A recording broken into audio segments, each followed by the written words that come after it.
Today we're going to do a lesson on scatterplots. So if you'll look at your notes, we're going to start by creating a scatterplot. First of all, think of the word scatterplot. It's a plotting different points that are going to be scattered across a grid. They are not going to create a straight line, but we are going to look for some correlations between the points that we graph. Here we have a table of information. This time the table, the function table, is organized horizontally instead of vertically. When that happens, the top row is the X and the bottom row is the Y.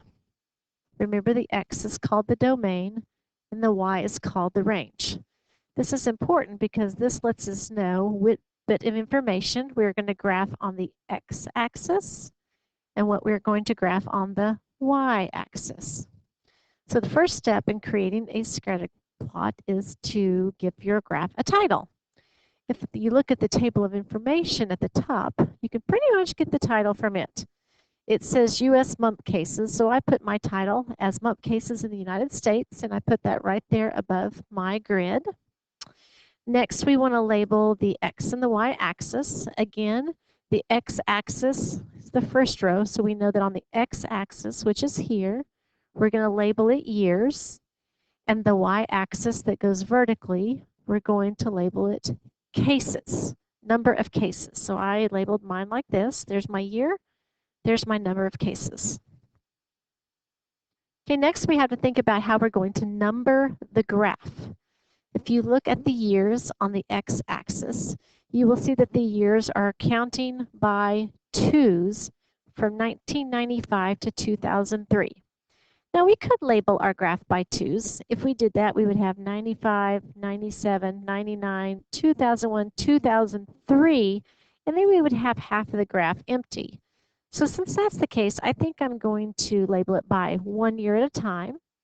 That would be 95, 96, 97, 98, 99, 2000, 2001, 2002, 2003. It still all fits. For the y-axis, if you look at the range up here, the lowest number is 56. The highest number is 906. So we're going to have to graph from 0 up to almost 1,000. If I look at my graph, I obviously cannot count by twos or tens. I'm not even sure hundreds fit. That would be 100, 200, 300, 400, 500, 600. That does not fit. So I think in this case, I'm going to count by 200s. And when I do that, here's what it looks like. Next, we want to just look at the order pairs that are given to you in the table and graph them. Remember, the top is X, the bottom is Y. So right here, this creates an order pair, 1995, 906. So we go to the year 1995, and we're going to go up the graph to approximately 906, which is about halfway between 800 and 1,000. Our next order pair is 1997, 683. So we go to 1997, go up to 683, which is approximately 700. We're going to do this on all 6 of those order pairs. And when we do, our graph is going to look something like this. Now again, this is a scatter plot, so the points do not create a straight line. In this particular scatter plot, we do see what we call a trend or a correlation. We're going to draw something called a trend line or a line of best fit. This is a straight line that doesn't even necessarily go through any of the points. Generally, when I try to draw a line of best fit or a trend line, I try to draw a line where half of the points are above it and half of them are below it. If I were to do that on this graph, it might look something like this. Yours might be slightly different, but it needs to be generally a line that shows that the information is decreasing.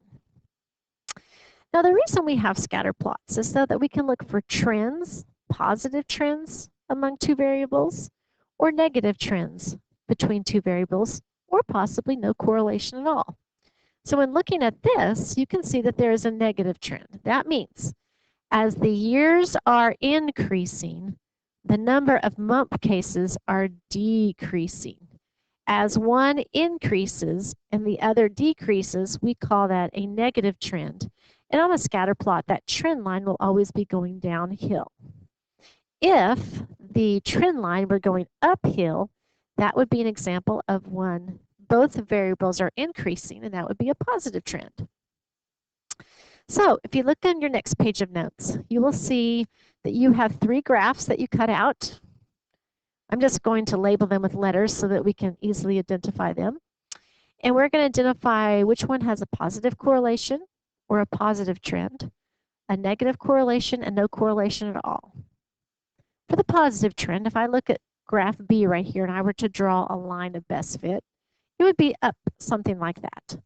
That shows a uphill or positive trend. That means that when one variable is increasing, the other variable is increasing. So I'm going to glue it right there, and I'm going to write a definition of what a positive trend is. When one variable increases, the other variable increases. And obviously the key terms there are they are both doing the same thing. To find the negative trend, I look over here at graph C, and I see that if I were to draw a trend line, it would be going downhill. That is an example of a negative trend or negative correlation. That is when one variable increases, the other one decreases. They're opposites. That gives us our negative trend. And of course, the only graph that we have left is graph A. And you can see there that the points are scattered all around. There is no correlation whatsoever. So you could just write, there is no pattern. You don't see an upward trend. You don't see a downward trend. There is no relationship between these. Now, with the remaining information that we have, we're going to look at each one and decide, would this represent a positive, a negative, or no correlation? On the first one right here, the distance traveled and the amount of gas in the car, if you think about it, the farther you travel, the more distance you traveled, so that is increasing. The amount of gas in your car is decreasing or getting less. That is an example of negative correlation. So if you were to open up the window there, you could glue that strip of paper inside that window. Level of education and income earned. Well, let's have a scenario. You graduate from high school. You get a job at McDonald's working minimum wage. Then let's say you go to college and you get your bachelor's degree, and now instead of being working at the drive-thru, you're now the manager of the store. With that promotion comes a pay increase. Let's say you go get your master's degree in business, and now you're a district manager of McDonald's. As you get that promotion, your income increases again. So typically, not always, when your level of education increases, typically the amount of money you earn will also increase. That would be an example of a positive trend. Test scores and shoe size. I don't think they have anything to do with each other at all. So that goes in the no correlation whatsoever. Hours of studying versus the grades that you make. Generally speaking, the more hours you study, the more hours you put into a subject, the higher your grades are going to be. So the more you study, the higher your grades. The inverse would also be true. The less you study, usually the less high your grades will be. Those are both positive correlation. The outdoor temperature and the number of people wearing jackets. Well, typically, as the temperature goes down, you will see the number of people wearing jackets increase. Also, when you see the temperature outside increasing, you generally see less people wearing jackets. In either case, one is going up while the other is going down, so that's an example of a negative correlation. The number of pets a person has and the number of books a person reads. No correlation whatsoever. How tall a person is and how fast they drive. I've seen tall people drive fast. I've seen short people drive fast. Most cars have seats that are adjustable so that you can be the correct distance from the accelerator no matter your height. So there is no correlation. a child's age and their height. Generally, as a child gets older in age, they begin to grow taller. That is a positive correlation. That completes our lesson on scatterplots. Hope that helps.